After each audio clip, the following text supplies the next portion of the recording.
Welcome, friends, and thank you all for joining us this evening.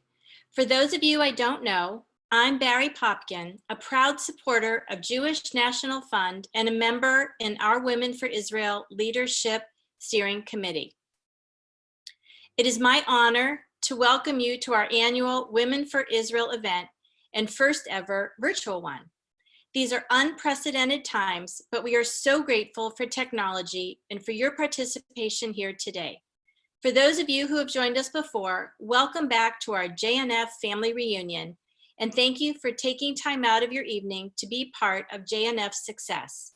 To our new faces, I hope to share with you a glimpse of the amazing work JNF does every single day, including these days, to secure a prosperous future for the land and people of Israel.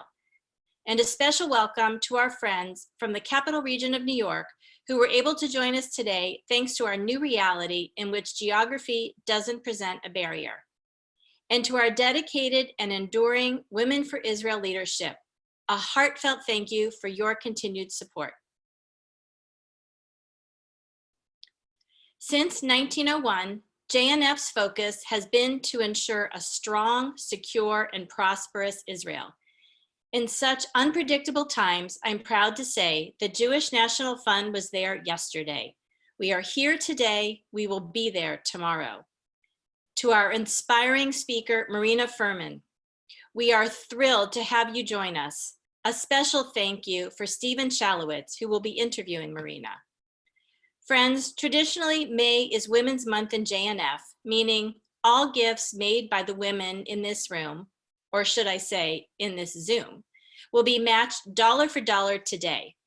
Thank you to our incredible virtual captains and our professional team who made this all possible and adjusted in no time to our new reality. Please note, all participants will be automatically muted for the duration of the program. In the event of any technical issues, this program will be recorded and available to view. Now, we want to direct your attention to our screen for a minute.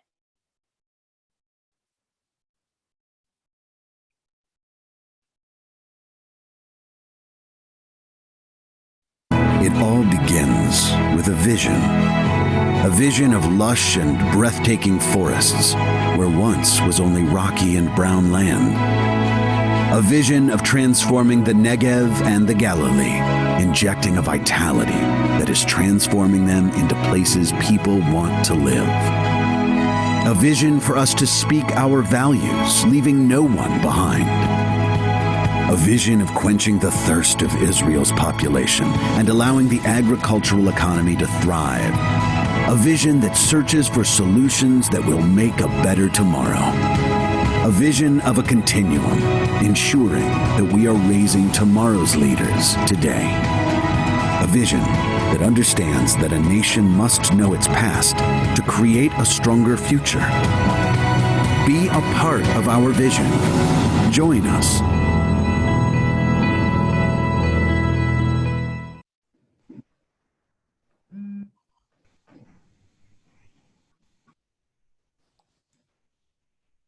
Thank you, Barry.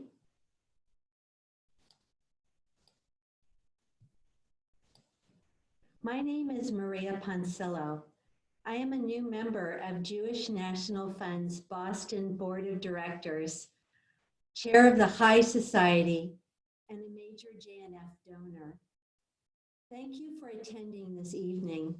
I'm delighted to be together and hope that you are all well. During this novel time, I am proud to say that Jewish National Fund is here and that it will be here tomorrow. Since 1901, JNF's focus has been to ensure a strong, secure, and prosperous Israel. My family and I have supported JNF for many years. However, I became more involved after attending this exact event 1 year ago, JNF's Women for Israel's annual event. I was inspired by other women who demonstrated by their actions that the mission of JNF was important and that it needed generous supporters. JNF's tradition is that May is Women's Month.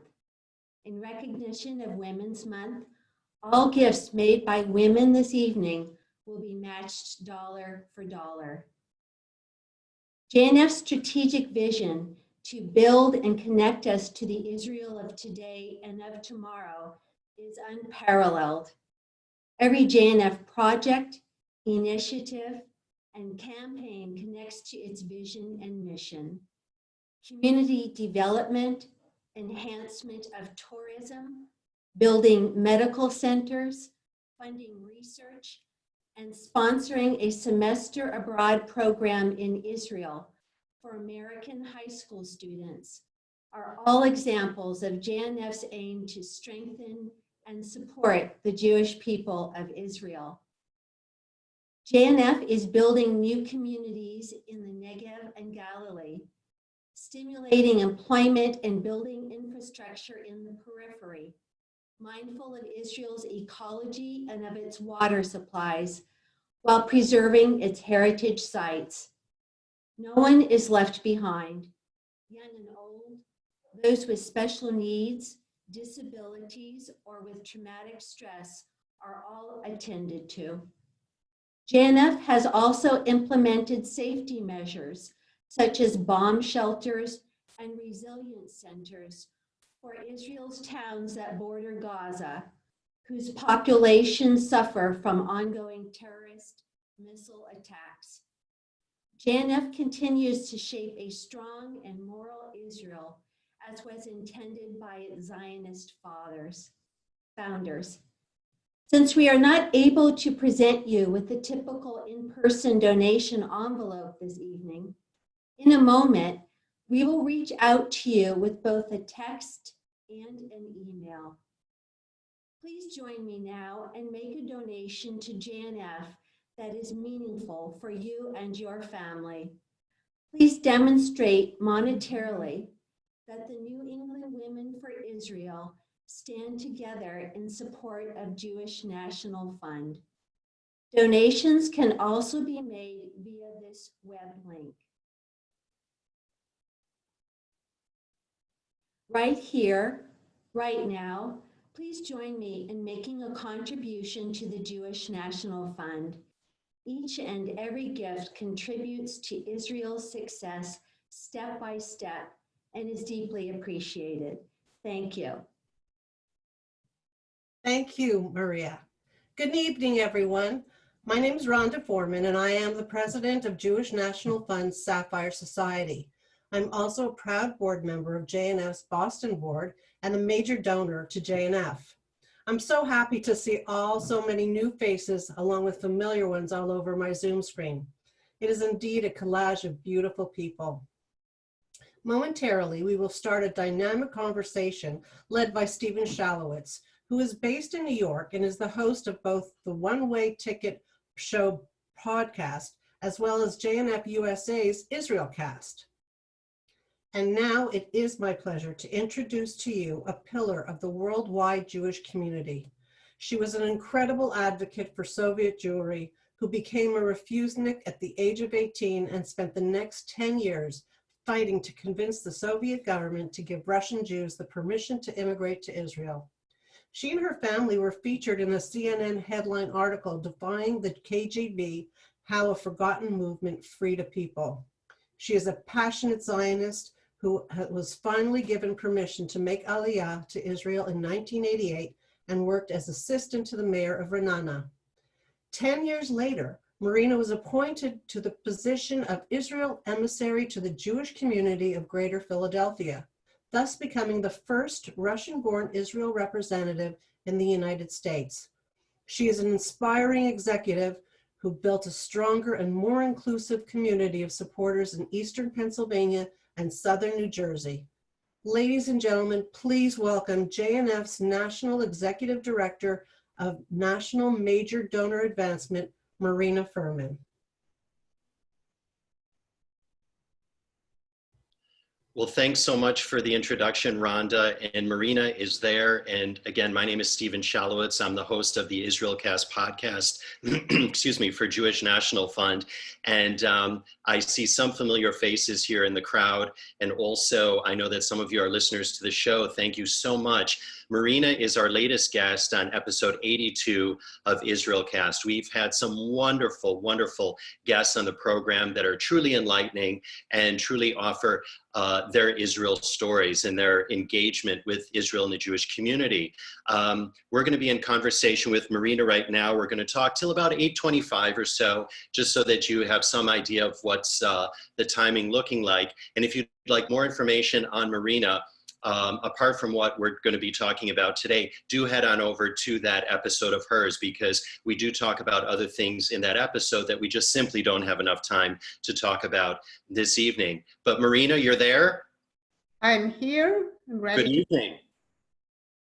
As you can see, I'm in beautiful Israel with JNF Blue Box. I wish I was right there with you. Anyway, good evening. When we first met, it was morning, and I know you wished me a dobre utra. So I'm going to wish you a good evening, and I forgot how to say it in Russian. Добрый вечер. Oh, that's right.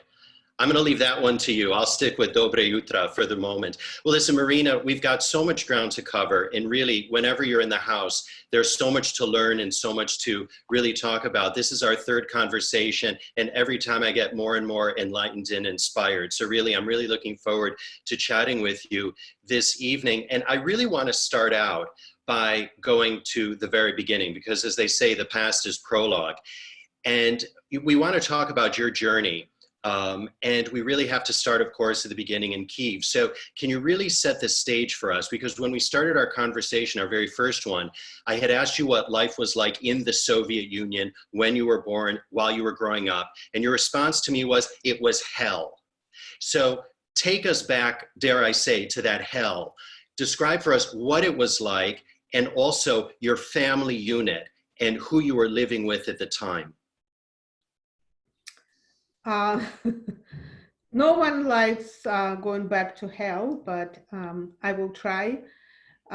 Before though I start talking about my life, I would like to thank everyone for joining tonight.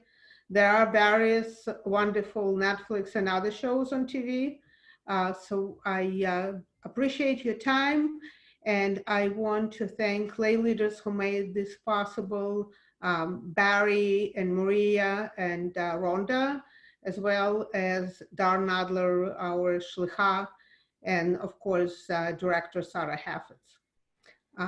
I wish I knew all of you when I was stuck in Kyiv, in Ukraine, which was traditionally the most anti-Semitic, hostile to Jews place in all Soviet Union. You all heard the word pogrom, and actually many of your predecessors left Russia and Ukraine and came to the United States because of the pogroms, and nowhere in the world were pogroms as vicious as in Ukraine. My grandfather came to Ukraine from France. It was a long, short, very dramatic love story. They settled in Ukraine. It was a very difficult life to begin with. My mother got married after surviving Babi Yar and being hidden for 2 years with virtually no food by a colleague of her mother, who together with her son, my uncle, both were killed in Babi Yar. So I was born to a person, my mother, who survived physically, mentally. She really never recovered from that trauma. On top of everything else, my father died when I was 7 years old, and we lived in poverty. We lived in a terrible, very anti-Semitic neighborhood. I was a very different child. I had photographic memory. And from the very beginning, I think the earliest memories I have are memories of amazing, amazing love from my grandfather and my mother. And Marina, what I think is so interesting about your grandfather is that he was really a man of the arts, wasn't he? And you were living in a really, really tough working class immigrant in terms of immigrants coming from other parts of the Ukraine to eke out a living in the capital.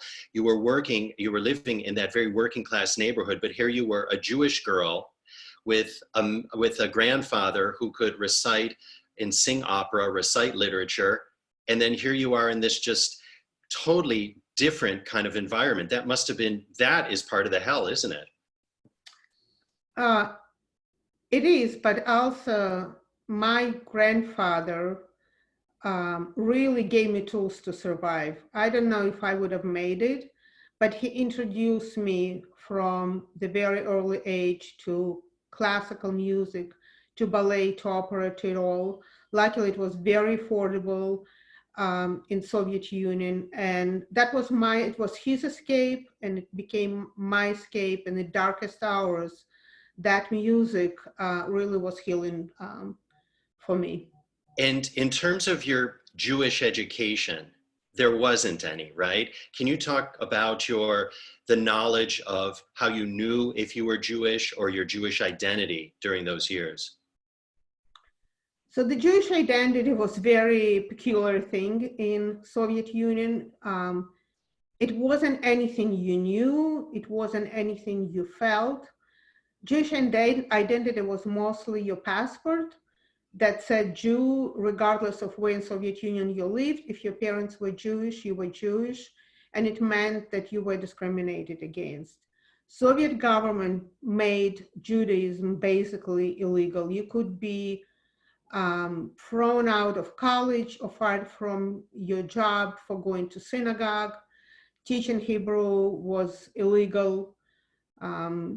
And there was really nothing. There was nowhere to go to find out what it really meant to be Jewish. But besides having that passport, we were different by the way we talked, the way we walked, what we liked, and of course, the foods we ate.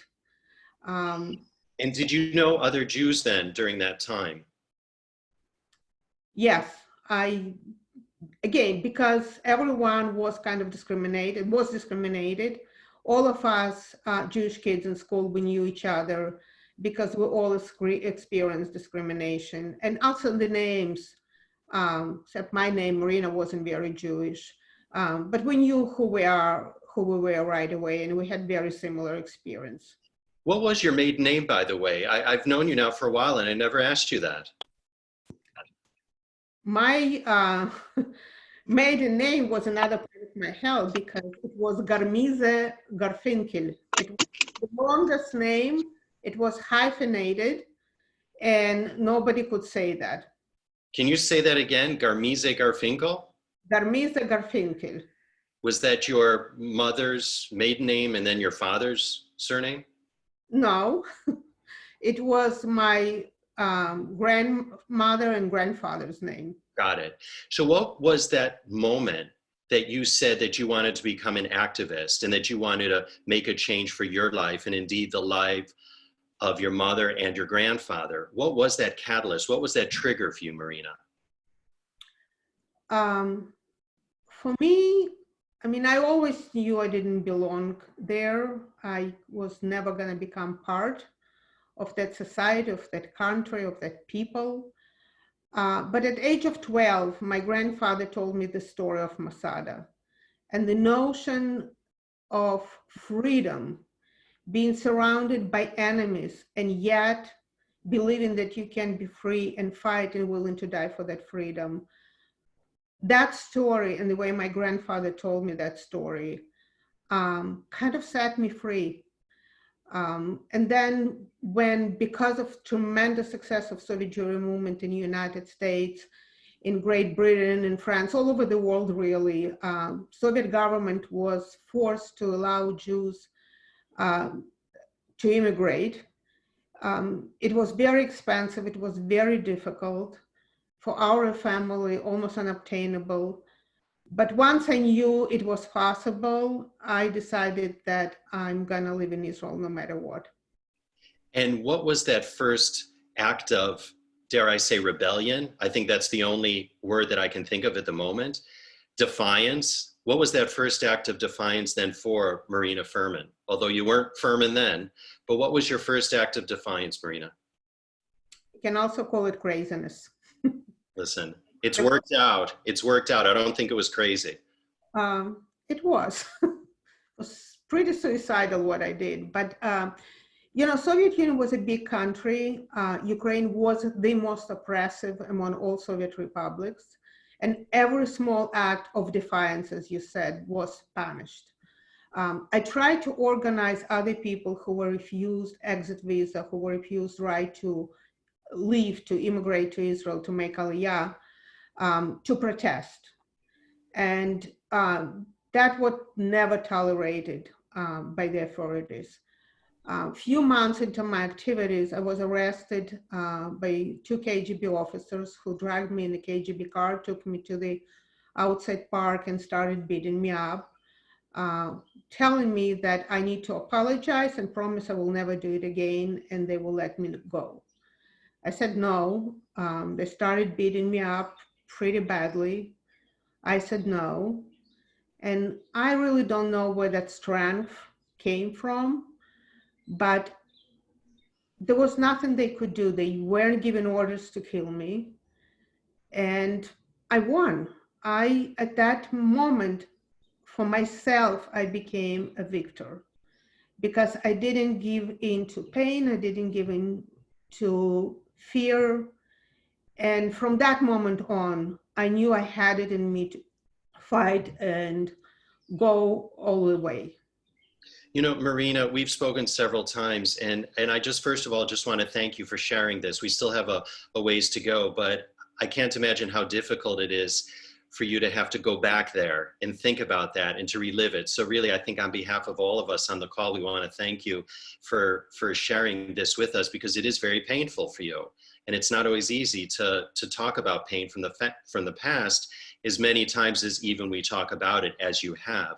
So really just, we're all very grateful for your taking us there. That's what I wanted to ask you about. What was it in you, though, that said, I am not going to be a victim, I am going to be a victor? Do you even know what that was? I mean, you said you were crazy before, but there had to have been something deeper, because you were subject to imprisonment, and it was not easy. You know what, as I became a mother and a grandmother, I go back to that time and look at 18, 19-year-old Marina.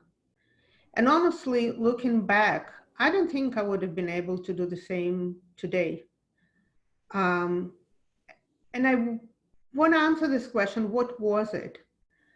And I think for whatever reason, I didn't doubt my beliefs. I never said to myself, you have to settle, be like everyone else, it's just a dream. I think it, you know, it is courage. It is finding inspiration in everything I could learn about people who came before us, about State of Israel. And at that time, I really didn't know about Soviet Jewry movement. I had no idea there were people fighting on our behalf. I decided that my life, in order for it to be a life and not existence, had to be in freedom. And I convinced myself that I'm going to learn how to conquer fear. And that was another thing. At every turn, I knew that not giving in to fear was something I needed to do in order to win this battle. Right. And that this battle is going to be long and painful. I never had any illusion that miracle is going to happen and they're just going to let us go. Marina, I referenced our interview on Israelcast at the very beginning of our conversation, and I certainly don't want to just plug it for plugging's sake, but in the spirit of sort of moving on in the time that we have right now, I do want to encourage all those on the call to listen to that episode, because we do on that episode go into a little bit more of what life was like in Kyiv for you. But I think really in the interest of time, I do want to move on, because eventually you and your family moved to Tbilisi in Georgia. Before we get to that, though, I want to ask you a question. You mentioned something a moment ago that the anti-Semitism was the worst in Ukraine. Did I hear you correctly in saying that? Yes, absolutely. And why was that? I don't know why, but traditional Ukraine and Poland were one of the most anti-Semitic places, which is also why the number of Jews who perished in Holocaust in Poland and Ukraine is the highest. I don't know what it is. And you know, what fascinates me the most today is after all that history, they elect a Jewish prime minister. Yeah, I know. That's one of those things, it's only God knows, right? So you moved to Tbilisi, which is a whole other story unto itself, and you set up shop there and you meet Lev Furman. Correct. And this is a romance that happened very, very quickly. This is the part, Marina, I will say, I think you were crazy. Okay, the other things I think you had real chutzpah, right? But this is the part I think Marina was crazy. So tell us about the moment that you met Lev Furman. So we had mutual friends who received permission to leave.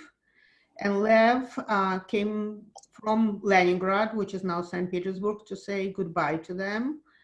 And we met in the apartment. I did hear his name before, because in order for me to learn English, I would listen to Voice of America, and his name would always be mentioned. Mm-hmm. And there he was. He told me after we knew each other for 3 days, that he needed a wife because he felt he was going to be arrested when he went back to Leningrad. He lived with his father, who was elderly and not well. And he said to me, I need somebody to fight on my behalf and to send me kosher food to prison. And I said, what food? I had no idea what kosher was or meant. He said, yeah, and I'm an Orthodox Jew. I had no idea what that meant either. And I said to him, you're crazy. I met you 3 days ago. And he said, well, you know, God created the universe in 7 days, and then he rested, as we all know. I did not know that either at that time. And sure enough, after a week, I agreed to marry Lev Furman. And that, you told me, is advice you would not give your 2 daughters. No, I said, don't do as I say, not as I do. There you go. Well, your daughter Mia is already married. Michal is not yet married. So yeah, she very well might meet someone and in 3 days decide to get married. You never know, but we'll wait. The jury's still out on that. So you moved to Leningrad and you realize what it's like to be the wife of this world-renowned refusenik. And so you're not only getting adjusted to being a couple, you're getting adjusted to being this big refusenik's wife, and you're getting adjusted to becoming Jewish. Exactly. You know, keeping kosher and keeping Shabbat when you have no idea what it means. Plus, literally, Lev had gatherings, underground Jewish gatherings, and Hebrew Panim in our apartment every other evening, and Friday night dinners that he himself cooked, you know, for 20, 30 people in one room. It was 2-room, not bedroom, 2-room apartment. One was his father's and one was his. And it was really crazy. And on top of everything else, when I was 3 months pregnant, very soon after we got married, I was told by the KGB that unless we give up our Zionist activities, they're gonna kill me in a hospital when I give birth to my child. And let's talk about that for a moment. It's also a rather difficult story. So again, thank you for sharing it with us. You're there in the hospital, in delivery, and share with those of us that are on the call right now what happens. Yeah, painful story indeed. Yes. And again, so, thank you, Marina. You're welcome. I'm in a hospital, in Soviet maternity hospital. Woman gave birth in one big communal room with, depending on the night, 10, 12, 20 women giving birth at the same time. I was placed in a separate room. They put in a drip in my hand, asked them what it was. They didn't want to answer. And about hour into my labor, I started feeling that something was wrong. And I realized that they put something in the drip. I tried to call for help. No one came, and I started having difficulty breathing, and I was in labor, and there were definitely no painkillers, no Pedral, nothing like that. And I remember that one thing I thought, I mean, I was convinced I was gonna die. I could not see how this gonna end well. And there were a lot of, there wasn't even fear of dying. I felt tremendous sense of guilt because what I did now was gonna kill my child who did not choose that path. And I remember trying to find a reason why this was happening. And I thought about 6 million Jews who perished in Holocaust because, as I said, I came from the family when entire family was destroyed in Holocaust, and what it meant for 1.5 million Jewish children to be slaughtered in front of their mothers and not being able to do anything to protect yourself and protect them. And I have to say that it haunts me every day of my life, and how remarkable we are and what we achieved after experiencing such a devastating trauma 6 million times. And I can tell also by experience of my mother and so many Holocaust survivors, I knew that even though those who survived physically, mentally, are also victims of Holocaust.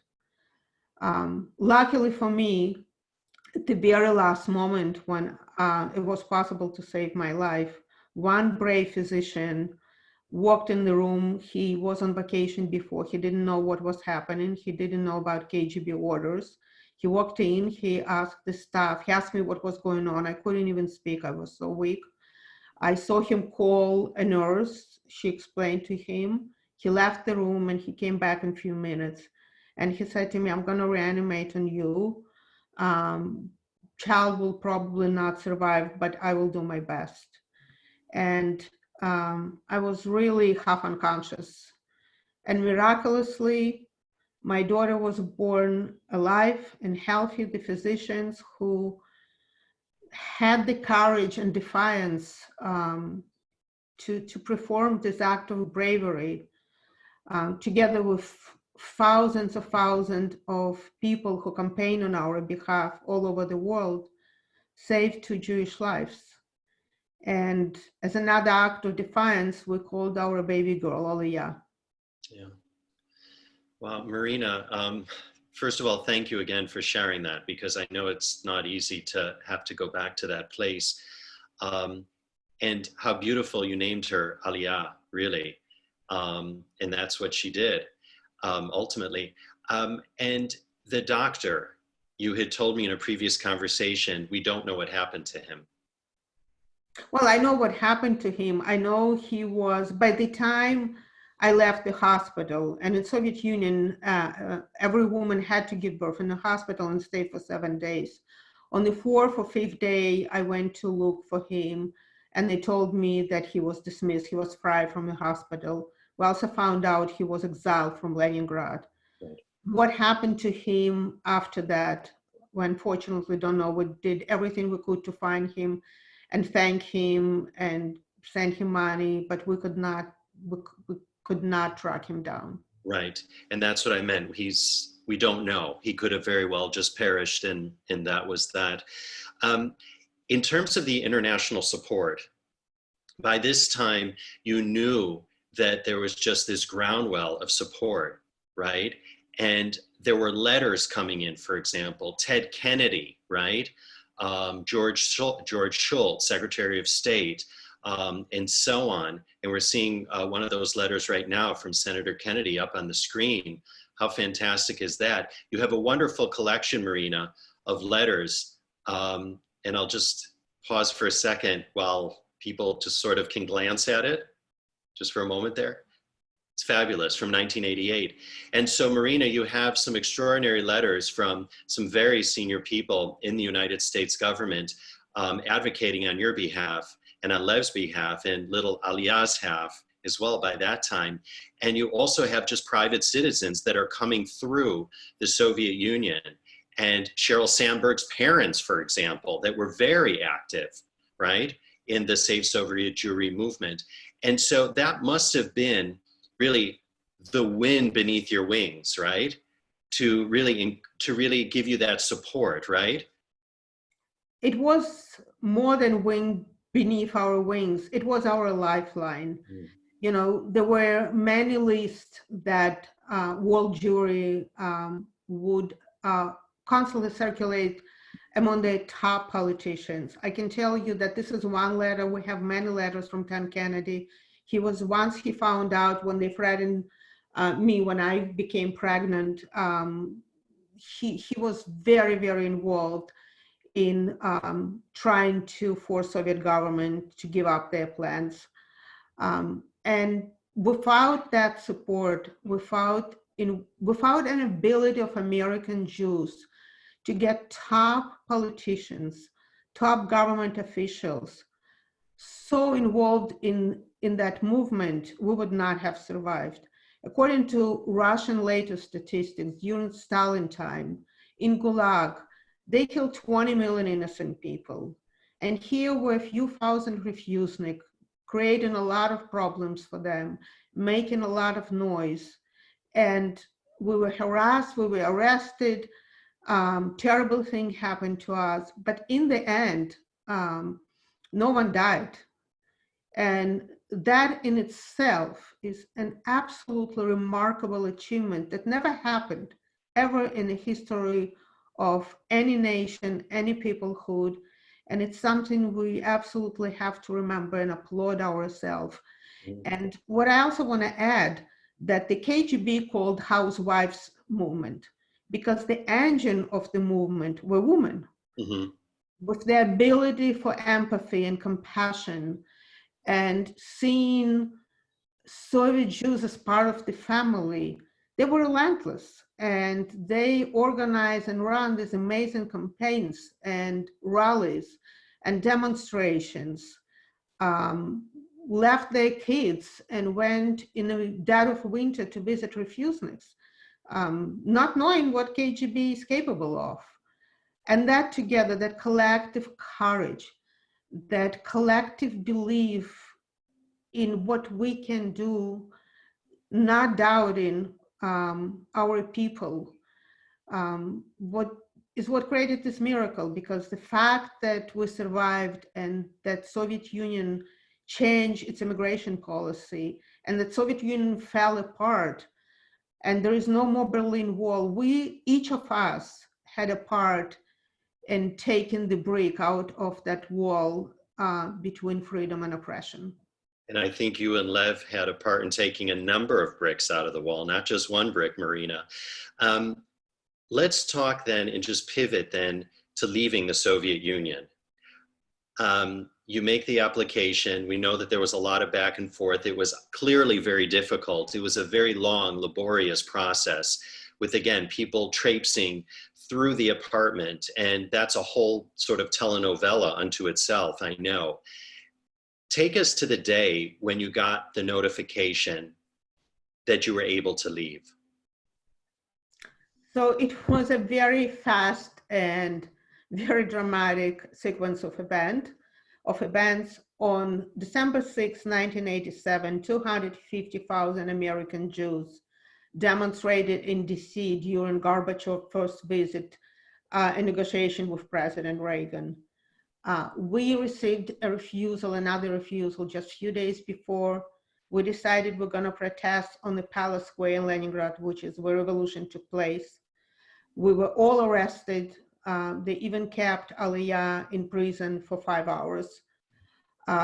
Lev was sentenced to 10 days in prison. He came back on the first day of Hanukkah. On the last day of Hanukkah, we received a call from the Office of Interior Minister called Abir, and they asked us to come and see them. And when we did, they very casually told us, you're free to go. These are the papers you need to provide. These are papers you need to fill out. This is all the money you have to pay. And after you do all of this, you will receive your exit visa and you will be able to leave. Wow.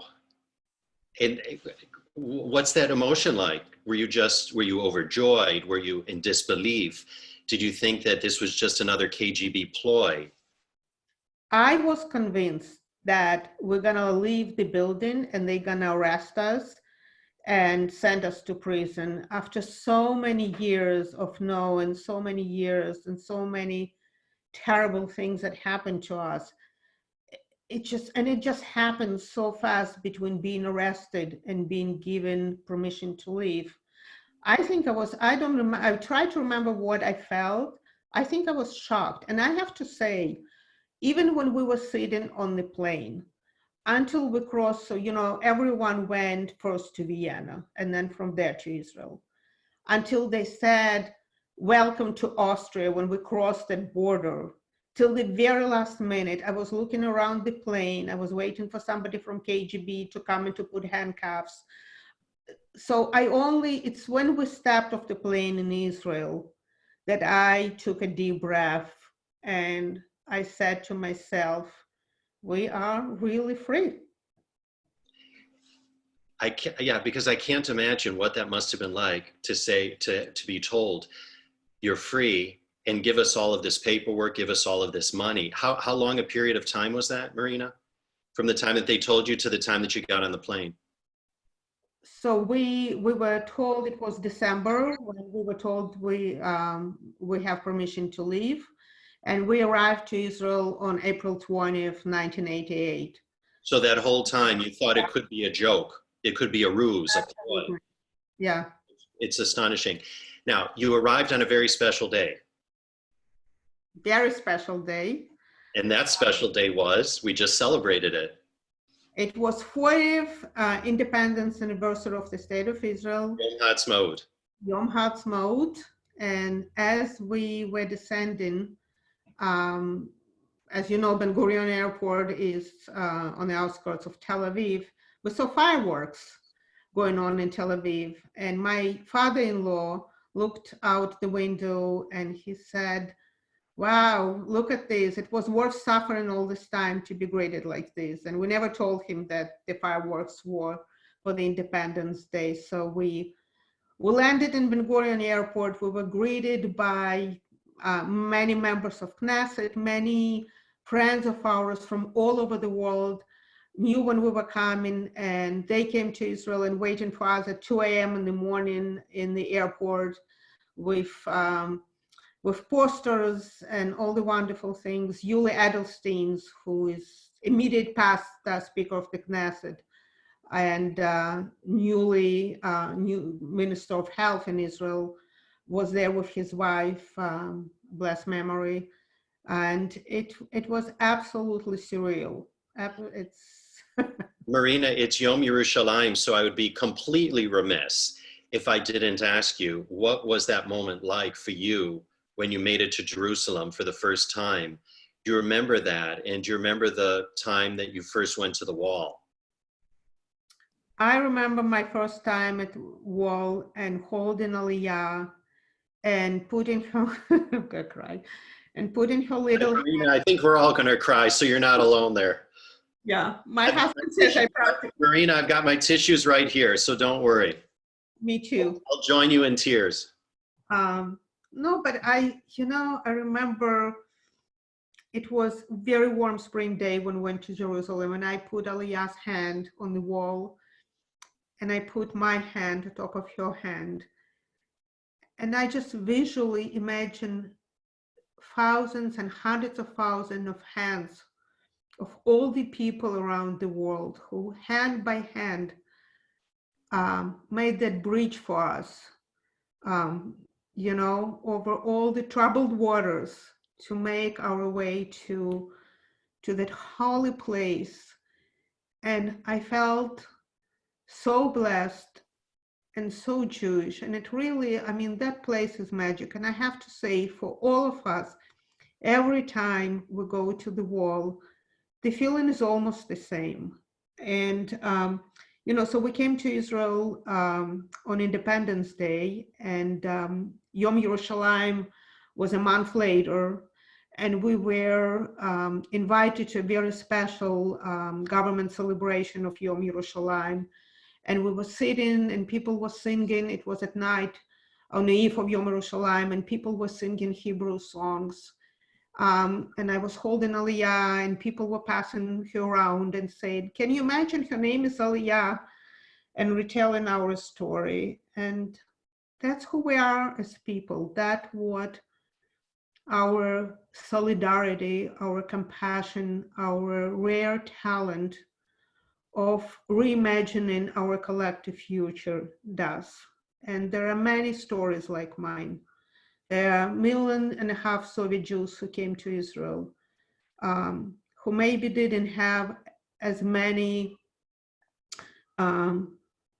terrible and scary situations, but they all made this journey from slavery to from no hope to the life of freedom and fulfillment and being able to be Jewish and rejoice and celebrate holidays and celebrate life. And that is, my friend, it's a beautiful, beautiful thing. As they say, Am Echad v'Guf Echad, right? Yeah. One nation, one body. And that's really what the Jewish people are all about. Gam lev echad. What? Gam lev echad. Yes, and also one heart as well, absolutely. And that's what makes us all connected with one another, no matter where we came from. And just a quick thing, though, on the Soviet Jews that came to Russia, that came to Israel, that went to Israel, is really their impact on Israel has been profound. Oh, absolutely. They changed the country. I'm not going to say that every single Soviet Jew who came was a perfect person, and that there were now people who they were criminals, but vast majority of those people were very well educated, hardworking, and very, very driven and determined to build a beautiful life. And if you read book Startup Nation, it attributes a lot of what happened in Israel with innovation and music and culture definitely is attributed to that mass aliyah. 1.5 million Soviet Jews came to Israel. Israel was 5 million when we came there. But on Israeli part, for many years, I worked in the municipality of Ra'anana, and I was in charge of resettlement. And every couple months, I traveled to United States to raise money to resettle all these people who were coming. And that was, again, another miracle. There was never a homeless person in Israel. Everyone got resettled. State contributed tremendous resources to resettle them, and they contributed their knowledge and their ability to innovate, to strive. And it's just a beautiful thing that happened there. Marina, can you share that little sort of joke that you told me about the musicians? I'll be happy to. It's my favorite joke. So the plane with Russian Olim arrives to Ben Gurion Airport. And if somebody is walking down the steps without violin, it means they play piano. Because everyone was a musician, right? I mean, I'm telling you, when we started absorbing, resettling Soviet Jews in Ra'anana was 54,000 people. After a year, we had full-size Philharmonic Orchestra, which still exists, Symphonette Ra'anana. And it brought that beautiful music. They taught kids.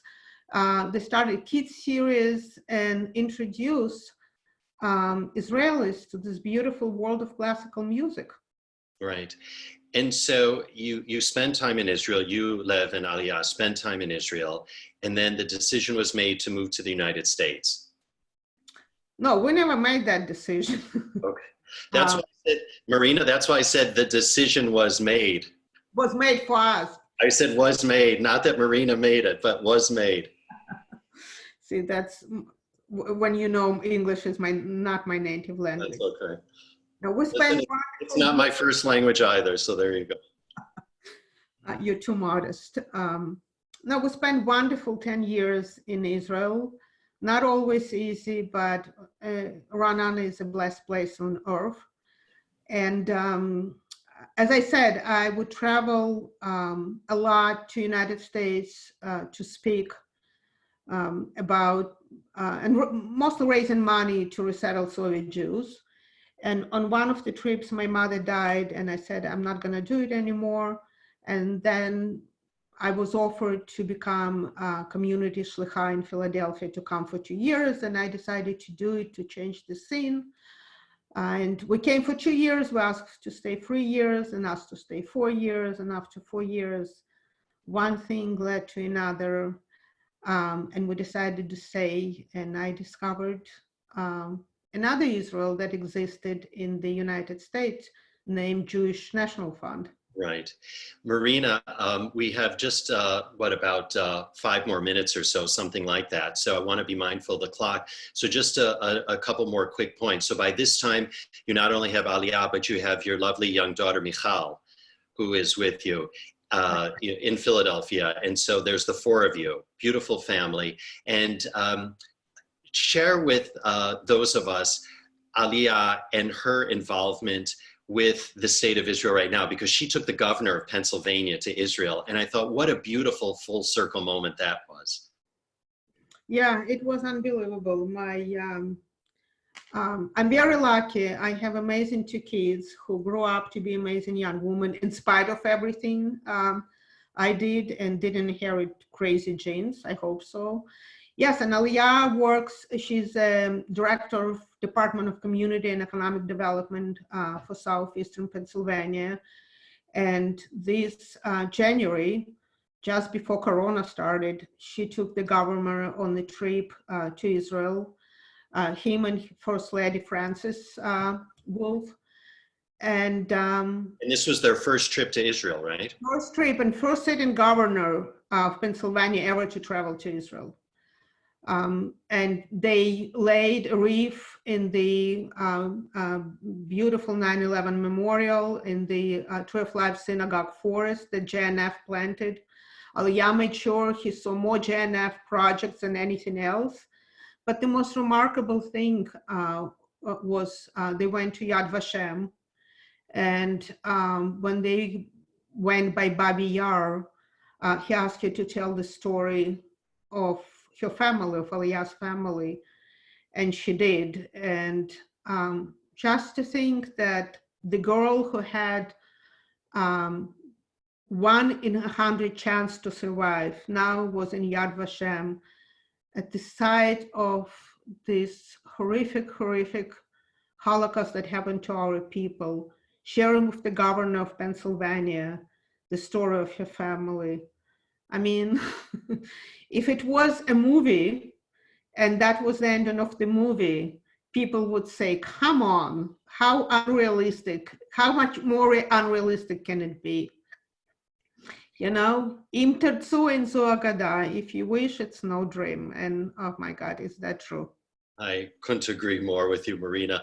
Listen, there is still so much ground to cover when it comes to Marina, when Marina Furman is in the house. And so I hope that this is one of many conversations we have, because every time I speak to you, as I said, I learn more and I get even more inspired to do more. So really, thank you, Marina. And I just want to close now just with a question. And that is, and I've wanted to ask you this because you've surrounded yourself clearly with such strong, powerful women and men throughout your life. And I'm just wondering, who has been your role model? Who is the role model for Marina Furman? So the very first time when I was arrested in Kyiv, the KGB officer said to me, what do you think? You're gonna become Golda Meir? You're not gonna ever become Golda Meir. You're gonna be a dead Jew. And Golda Meir is absolutely my idol. I read every book. I saw Golda's Balcony with Tova Felcher. who like Golda can inspire all of us to believe that we can be head of states. You know, she never cared to be liked, to be nice. She wasn't afraid, you know, to be called all the words. She made mistakes, and in her personal life and as a prime minister, she owned her mistakes and rose up and changed history. And I think, no, I don't think, I know and I believe wholeheartedly, we each can be Golda.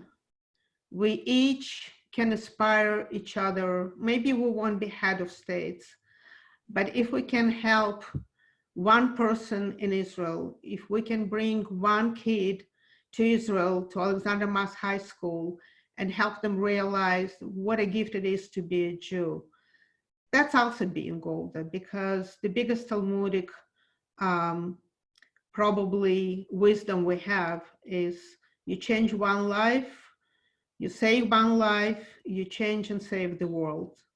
And on this Women's Month, you know, we should all feel like Goldas. And the other thing about Golda that many of you know, but many don't, she started her career as a fundraiser.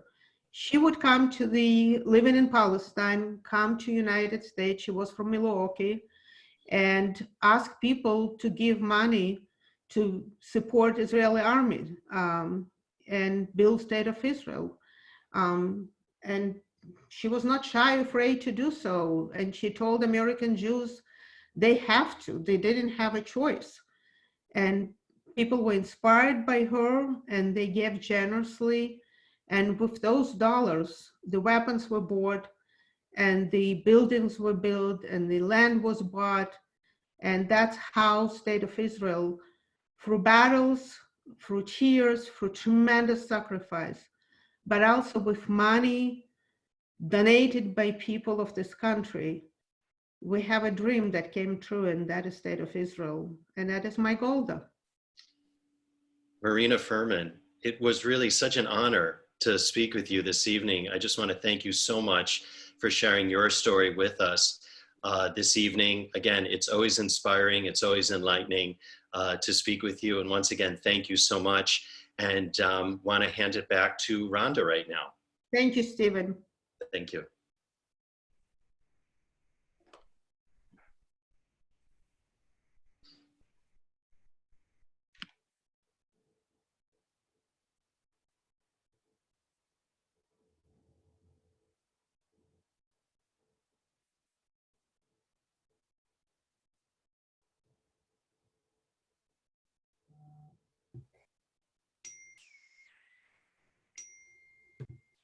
I'm sorry.